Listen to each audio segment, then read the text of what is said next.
I rented my dream car on Turo, a BMW i8. I was not disappointed at all in the car itself. It was basically faster than any other car on the road, and it was really satisfying to have, even for just 24 hours. But renting on Turo had a ton of cons, and really no pros, other than the ability to rent the car itself. Look, I've rented on Turo many times before and always been quite satisfied with what I got. It always seemed like a little too expensive, but the opportunity to rent different cars rather than the underpowered, boring Camrys has always made it worth it. Also, Turo provides an excellent opportunity to get out of the airport fast and skip the whole car rental process. That's worth the extra money to me. However, this time I was renting just for fun, so I immediately lost out on the convenience of having a car delivered to where I was staying. In the Bay Area, where I am now, you'd think there'd be tons of convenient locations to rent from. However, the truth was, for any good exotic car, you had to go far away from San Francisco and closer to the suburbs of San Jose. There's a decent selection of cars there, but it's a 30-mile drive from where I was staying. But that's where I spotted the i8, and I was really excited to try it. The price was right at only $238, and that included all other fees, while my credit card covered the insurance. There were only 4 reviews on the car, but the price was so good, I was thinking it would be at least $300, that I decided to overlook this and didn't bother to check the host's overall rating. How bad could it be? I would be leaving on Friday afternoon, and I knew I'd have to fight some traffic during rush hour, but I was optimistic. Turns out the traffic wasn't so bad, and I was able to arrive within an hour of leaving. However, my host, who I messaged repeatedly, only responded that he got my reservation and didn't give me any details on where to meet him other than the address listed. Turns out it was part of a giant sprawling apartment complex. After messaging him and calling him, we finally connected, and he told me to go to the 7th floor. It was confusing because the apartment building didn't have its 7 floors. After calling the host again, he explained I needed to get to the 7th floor of the garage, so my pickup ended up taking an hour and a half. Overall, not a super great experience. Seeing the car, I was pleasantly surprised. Everything looked to be in great shape, and the car was beautiful. I made a little video outside the car before I left, and I was totally pumped to get into the car, and then some suboptimal stuff occurred. The inside of the car was not in pristine shape. It wasn't exactly dirty, but you could tell it hadn't been detailed for a while, which for a supercar is something I did not expect. Also, it had less than half a tank of gas, so I was told to put in the amount I used. That was kind of weird. These weren't big deals, but right after the host left, I realized the car absolutely stank. I wish I could post how it smelled so everyone could experience the stank. It was like a mix of BO with cigarettes and potentially some pot smoke in there. I thought about abandoning the car right there. It wasn't a viable option because I wanted to drive it the next day, and I'd already driven 30 miles to pick the car up. It was a little disheartening to have my dream car so stinky.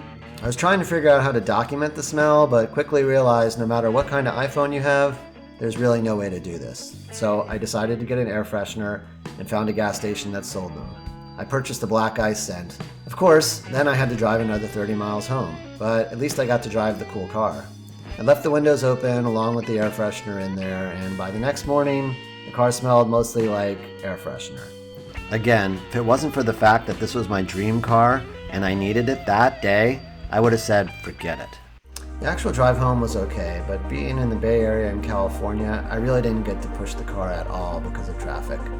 I was able to test the acceleration, which was amazing, but that was about it.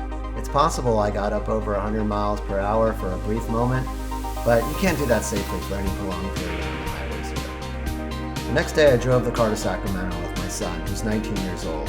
My son couldn't care less about driving an exotic sports car, but his only focus was getting to his track meet that weekend. The meet was in a shady part of Sacramento and not shady in a good way, so I was a little nervous parking the car there. So that's another con about driving in an exotic car. You gotta be careful where you park. Luckily, I was able to find a spot near the track where I couldn't exactly keep an eye on the car, but at least if it was stolen, I'd be able to find that out quickly. We finished the track meet and went on to the 80-mile drive home again, where we met with Bay Area traffic. So driving an exotic car 40 miles an hour was really not that much fun. We got off to get gas, and we were in a pretty rural area, which I would say was mostly farmers, and they did not appreciate the car. I was actually sort of embarrassed to be driving it, I've watched lots of videos where they say, oh, people come up to you at the gas station, admire your car, ask about it, etc. But this situation was really the opposite. The best news about this rental was that because the i8 is a hybrid, it actually gets excellent mileage. I think I averaged around 29 miles a gallon, so I actually saved a couple of bucks on gas from my other four-wheel drive car. Drove the car to where we were staying and dropped off my son and shot a little more video of the car. It was then I noticed the tires were really worn. The car still handled great, but I wouldn't want to drive on these tires in a high traction situation like rain. It was just another sign the car wasn't taken care of. Then I still had another 30 miles to drive to drop the car off. It turns out I picked the worst day of possibly the century to drive the highway to Milpitas. Even though Waze told me it would take an hour, turns out there was a planned closure for a portion of the highway that weekend. All 5 lanes of traffic were forced to get off the highway and then wait for a flagman to control the traffic at exit. Even though it was a Saturday night with nothing going on, it took 3 hours to go 5 miles. It was the worst traffic I've ever been in my life, and although not the proximate cause, it was a result of having to go so far to rent this beautiful i8. I contacted the host and told him it looked like I was going to be running late, and I didn't know how long it would take. To his credit, he was pretty chill about it. I felt sort of bad making him wait, but obviously there was nothing I could do. I thought about turning around, but it would cost me another day's rental, and I wasn't able to get off the highway anyway, so I was trapped. All in all, a horrible experience. I returned the car 2 hours late and slightly over the 200 miles I was allotted for the daily rental. The host was nice enough about it, but he didn't apologize for the smell. Again, no biggie. He then also offered to sell me the car, which was a final sign he really wasn't taking good care of it for the long term. I thought I was getting such a good deal renting this exotic for just $238, and with the driving and traffic and the condition/smell of the car, I guess I would downgrade that to a decent deal. I should have paid attention to the fact that the host had only 4 reviews about this car, but at the time I thought I should give the guy a break and, give it a try. Should have been another red flag, but I also figured that's why the price was so low. I was confident the host would do something about the rental cost, or at least waive the overage on the miles, as it appeared he was invoicing me. And he did cancel it, so I thought I was good. I thanked him for this, and I promised to write a positive review, which I did.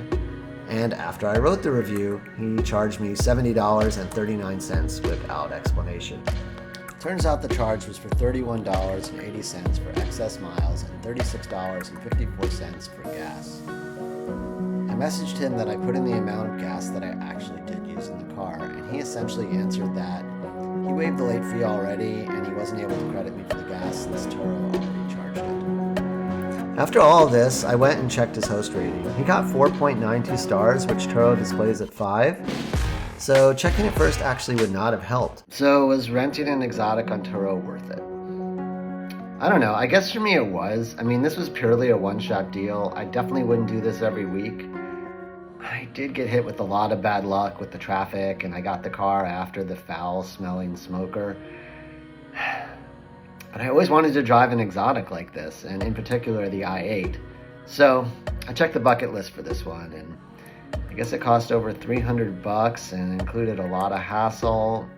I don't know. I guess I was lucky I didn't do it for a date night or do it over a weekend, and I did have to break plans with friends because I got stuck in that traffic, and that was a big inconvenience to them. I felt bad about that, but I don't know. I would chalk it up to that this is just one of those life experiences. All in all, it was additive, but I don't know if I'd necessarily recommend it. Your mileage literally may vary. Well, that's it for now. Make sure to like and subscribe. And let me know in the comments if anything wild happened to you when you were renting from Turo. See you guys in the next one.